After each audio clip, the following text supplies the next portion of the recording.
Kenapa kamu tanya begitu?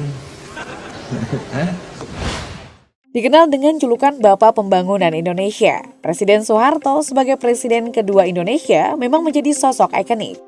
Saking ikoniknya, tidak jarang kita melihat stiker ini terpajang di mana-mana. Jadi memang tidak bisa dipungkiri kalau memang ada orang yang merindukan masa Presiden Soeharto. Bicara tentang Soeharto, tentu ada banyak hal yang bisa kita bahas. Hari ini, mari kita masuk untuk membahas prestasi Soeharto di militer hingga presiden.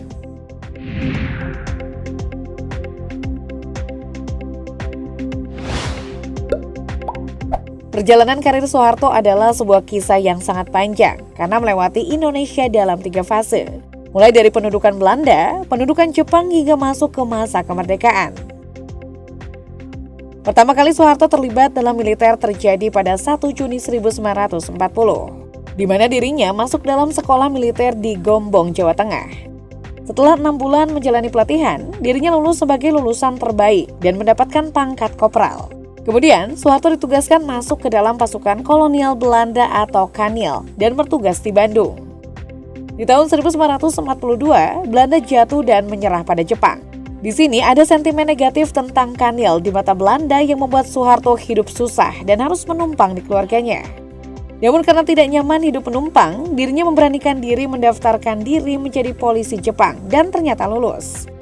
Saat menjadi polisi Jepang, Soeharto kemudian ditawarkan oleh salah satu pimpinannya untuk masuk dalam Tentara Pembela Tanah Air atau PETA yang disponsori oleh Jepang. Tentu saja Soeharto mengambil tawaran tersebut. Setelah pendudukan Jepang, kita tahu bersama tahun 1945 saat Jepang disibukkan dengan bom Hiroshima Nagasaki. Indonesia mengambil momentum kemerdekaan pada tanggal 17 Agustus. Bagi Soeharto yang memiliki pengalaman besar dalam kemiliteran, pada 5 Oktober 1945, dia secara resmi masuk memperkuat Tentara Keamanan Rakyat dengan pangkat letnan. Dan di tahun 1946 mengalami kenaikan pangkat sebagai letkol. Saat masuk di dalam TNI, karir Soeharto melejit dengan sempurna karena beragam peran penting yang dia dapatkan di berbagai operasi militer. Mulai dari menjadi pemimpin Brigade Garuda Mataram yang bertugas untuk menaklukkan pemberontakan Andi Aziz di Sulawesi. Setelah misi tersebut, dirinya kemudian diangkat sebagai Komandan APRIS atau Angkatan Perang Republik Indonesia Serikat Sektor Makassar untuk menanggulangi gangguan mantan tentara Kanil. Kemudian pada 1 Maret 1949, Soeharto juga ditunjuk sebagai salah satu komandan pada serangan umum Yogyakarta. Dalam serangan ini, Soeharto dan anggota TNI lainnya berhasil menguasai Yogyakarta dan memukul Belanda yang kembali mencoba menguasai Indonesia pasca masa kemerdekaan. Sebab keberhasilan dari serangan umum Yogyakarta inilah, kemudian konferensi meja bundar bisa dilakukan, di mana Belanda mengakui kedaulatan Indonesia dan tidak lagi mengganggu Indonesia. Setelah mengatasi Belanda di Yogyakarta pada tahun 1961, Soeharto kembali terlibat dalam operasi militer penting yaitu Trikora atau Trikomando Rakyat yang memiliki tujuan untuk mengambil alih Irian Barat dari Belanda. Pada operasi ini, Soeharto yang telah berpangkat Mayor Jenderal mencapai Panglima Komando Mandala, pasukan khusus yang dibentuk Soekarno untuk operasi Trikora.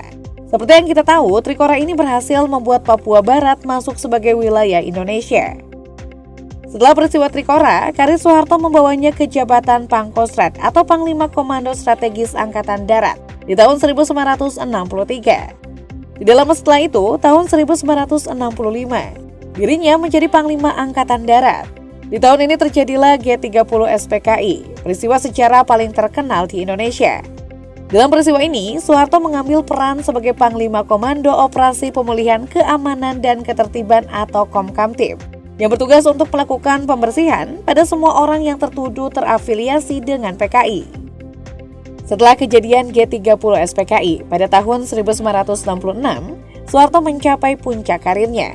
Setelah terjadinya penggulingan Presiden Soekarno yang membawa Soeharto ke tampuk kekuasaan Presiden kedua Indonesia.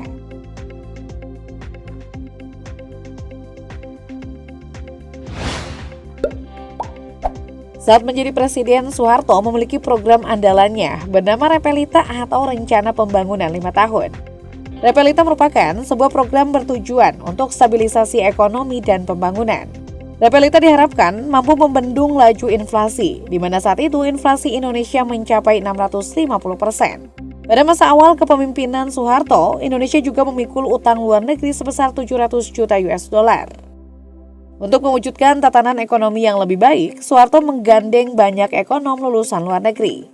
Salah satunya Sumitro Djojo Hadikusumo yang tidak lain dan tidak bukan adalah ayah dari Prabowo Subianto.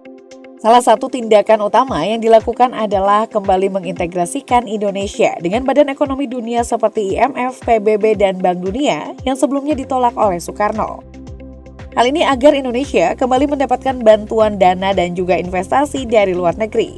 Dengan datangnya investasi dan bantuan dari negara lain, inflasi berhasil ditekan. Awalnya 650% menjadi 120%. Pertumbuhan ekonomi Indonesia juga terjaga di angka 5% per tahun, yang memperlihatkan perbaikan ekonomi yang luar biasa. Di masa Soeharto, inflasi juga terjaga dengan baik dan tidak pernah melebihi 10%. Selain di bidang ekonomi, bidang pertanian juga masuk dalam fokus Repelita. Para petani mendapatkan perhatian khusus dengan beragam insentif. Mulai dari pengadaan pupuk dan pestisida, penyediaan bibit unggul hingga pelatihan pertanian modern. Seluruh kegiatan ini kemudian membawa Indonesia banjir hasil panen mencapai 25,8 juta ton beras. Indonesia pun masuk ke level swasembada pangan tahun 1984. Wajah Indonesia berubah dari pengimpor beras menjadi pengekspor beras. Bahkan, Indonesia memberikan bantuan hingga 100.000 ton beras ke Afrika pada masa tersebut. Dengan keberhasilan swasembada pangan ini, Soeharto diberi 2 medali penghargaan oleh FAO atau Food Agriculture Organization. Berhasil dalam bidang pertanian, Orde Baru pada masa itu juga melakukan pembangunan besar-besaran dalam infrastruktur, utamanya untuk moda transportasi. Berbagai jalan, jembatan, bandara, dan pelabuhan dibangun untuk mendukung pergerakan manusia dan barang. Selain moda transportasi, ada juga pembangunan beragam fasilitas umum seperti puskesmas, rumah sakit, dan juga sekolah. Oh ya, untuk sektor pendidikan, Orde Baru jugalah yang membuat program wajib belajar 6 tahun. Nah, untuk menjaga laju perkembangan yang diusahakan Soeharto saat menjadi presiden, ada satu lagi proyek andalan yang diberikan penghargaan oleh dunia internasional, yaitu program Keluarga Berencana atau KB. Di masa Soeharto, pengendalian jumlah penduduk adalah hal yang penting. Sebab tidak terkendalinya penduduk bisa menyebabkan berbagai macam masalah seperti kekurangan pasokan pangan, sempitnya lapangan pekerjaan hingga naiknya tingkat kriminalitas. Dengan program KB ini, angka kematian bayi menjadi dapat ditekan.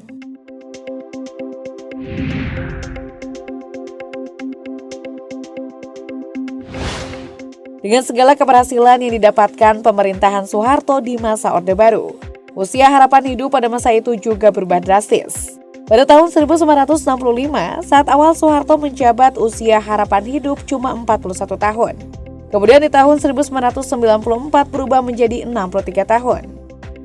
Lepas dari segala kontroversi yang ditimbulkan oleh Orde Baru, tidak bisa dipungkiri, masa tersebut juga banyak membawa hal baik bagi mereka yang menikmati Orde Baru.